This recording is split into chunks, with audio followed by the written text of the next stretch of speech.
Well, that was fun, huh? So, if you just tuned in, you probably noticed that these things are now primer gray. It's because they got nice thick coat of primer on them. That stuff is goopy gobby stuff, I'll tell you what. So we're going to sand that back, get a little bit of an undercoat going for the next coat. And yeah, so the next coat actually is the undercoat. And then we're going to put another coat on top of that. And that's going to be the glitter coat, and that's going to be really fun. So, it's just a bunch of sanding and spraying and coating, and that's what this one's going to be all about. And then we'll get into real fun stuff like fret leveling. But yeah, let's get to it.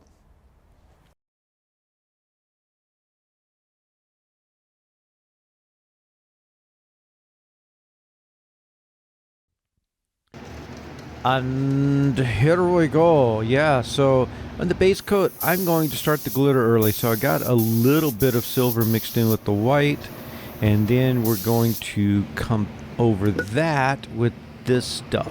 Now this is an inner coat. This is PPG's version of a nice thick inner coat, and it's a two-part.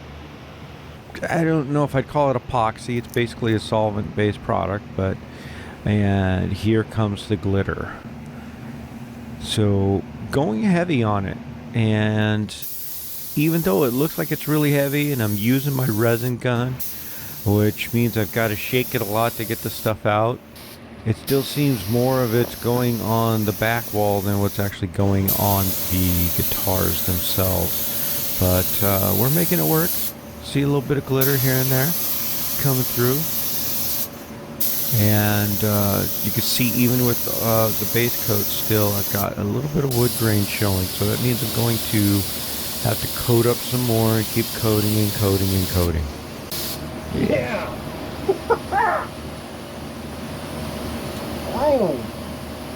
It's exciting when you see it come together like that. Now, after several days of curing, no, not at all. Actually, this inner coat, it sets up really hard in just a few hours. So this is just basically later that day. So I've got it sanded, and I'm coming over it again. Now this time, as you can see, I've got a little more silver mixed in with the clear, which is giving me basically three different textures of glitter. So I've got the big glitter that I've added and then mixed with the silver glitter, and that gave me a nice coat. Now you can't sand this at this point. So we're going over it with our pink, and this is just House of Colors hot pink, and getting it on there as smoothly as I can. Now this one we're going to put about 4 layers of clear coat, and that's what we're going to be sanding on that.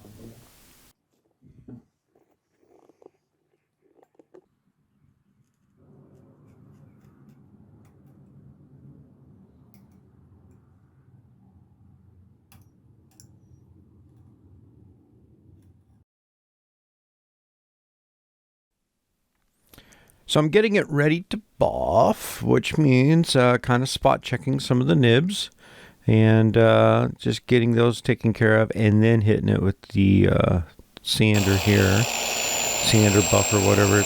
Right now it's a wet sander. So yeah, just getting all the little stuff, getting it flat, trying to hide as much of the orange peel as I seem to naturally spray. So we'll try to make it look like somebody who knew what he was doing sprayed this thing. Which is why I put 4 coats of clear, because of knowing I'm going to shave it down to about 1.5, 2 coats by the time I'm done flattening it. And we're just cleaning up basically all the low cavities. Now this groove, this inner groove, yeah, I got it as smooth as I could get it, but it's something that's just different. Now this is just my own clarifying solution. It's a little baby oil mixed with mineral spirits, so it's just softened up. And look at this thing. This is the beast. Now I stayed off getting one of these because they're so expensive, but you know what? They're worth it. They really are. And this is coming from a guy who's been criticized for his polishes in the past. A thing no more. And cleaning up the neck, getting that fret job ready.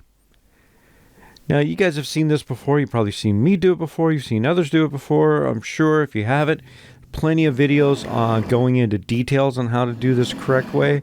We're just putting in a little montage of shots, thanks to Joshua's great camera work and editing.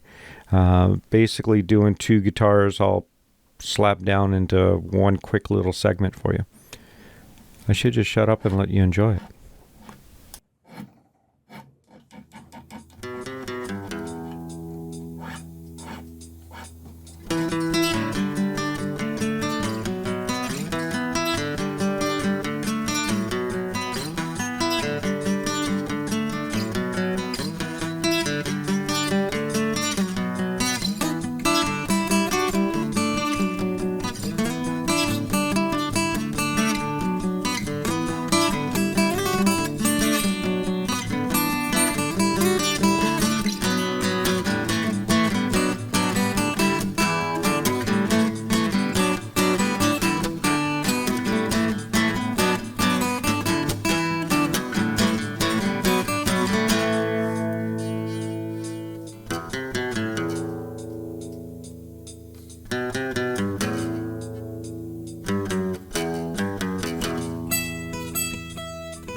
go plug it in.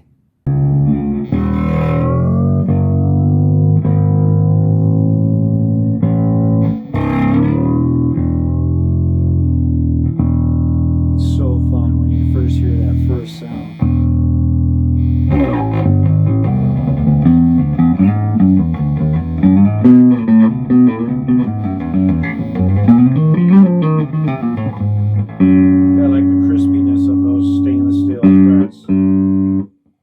Intonation still needs to get done, but the good part is all of these bridges have to come forward, all these saddles, which is really good because I'd rather have them come forward and bring them back, which means that we've got the bridge plate in the right spot, but now we just need to move the saddles a little more forward, which is fine.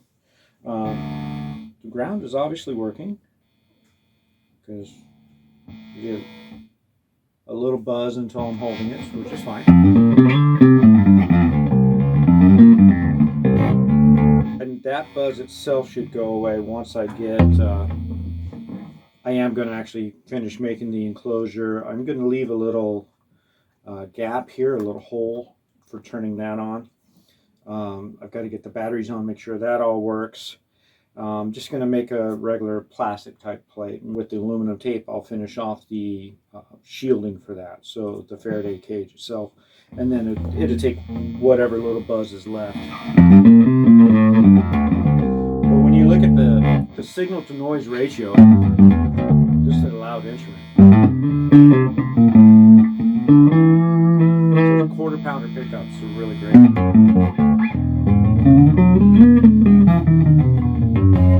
I still have to adjust the action. These little Babbitt's bridges, what's really cool about them is it's got a lock. So this side unlocks it, and then it allows me on this side to adjust that cam up and down. I don't know if you can see how that's moving up and down right now. So if I turn it to the right, it moves that little cam up. If you turn it to the left, it pulls it down. If you've ever had to adjust these, sometimes when you first start them, especially going in the down, you've got to push them a little bit. Right now, the tension of the strings is more than enough. So that needs a little bit of adjustment on those. The neck looks like it's a little bit relieved, so I could probably stretch it back a little bit with the truss rod adjustment. The next video will be the demo. I mean, because I don't think you need to watch me put that on. I think this is it for this video. So I do appreciate you guys following along. Those of you who have been following along so far, God, it is really hot. It's been hot through this whole build. It seems like every day we worked on this thing, it was 120 degrees. But yeah, so I really do appreciate you guys. Tune back in when we have the demo. You'll see that. If you're already have done so with the click and the like and subscribe and the bell ringing and all that, I do appreciate it. If you haven't, please do so that you'll know when more videos like this come out, and also especially when we have the demo video of these things. And follow along with what's going on with Spike Mike and the Spice Pistols. They've got a lot of tours coming up, and they're going to do something really special with the one that we're raffling, which I don't know if it's the one that I'm holding or this one, but by the time we're done, as you can tell, they're going to be pretty much twins. So one of them will be auctioned, raffled, something like that, whatever he's going to do as a fundraiser. Because again, this is all to help him after rebuilding after the fire that took out some 30 plus instruments of his, a lot of personal items, his house. So yeah, so we're doing our best to help him rebuild, and really do appreciate you guys for tuning in to Dude Craft Guitars.